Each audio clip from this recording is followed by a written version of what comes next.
In biblical Hebrew, it's important to know the 7 major stems.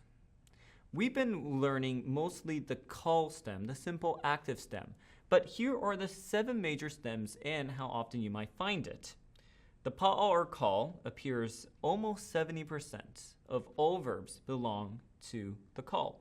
We also have pl, what we usually call the intensive form of the verb, is 9% of verbs. Today we'll be learning the hifil form of the verb, which is the causative verb, and it's 13.1%. It is the second most common stem or form of the verb you'll be finding in the Old Testament. Other than hifil, we have the hitpael stem, which is kind of reflexive, nifal, a passive verb, pu'al, an intensive passive, and then hofal, which is causative passive. When we see the outline of the uses of hifil in the Old Testament, it appears almost 10,000 times. So it's pretty important that you really know the hifil stem well because it's fairly common.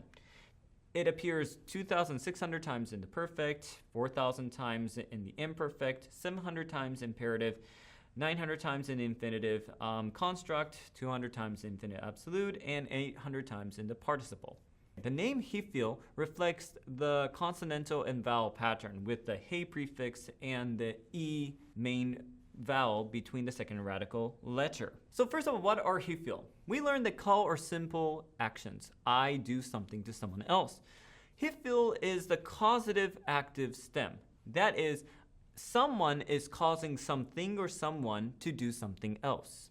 So the verb communicates the cause and event. So mashal could be translated in the kal perfect as he ruled. But if mashal is in the hifil perfect form, you might translate this he caused to rule.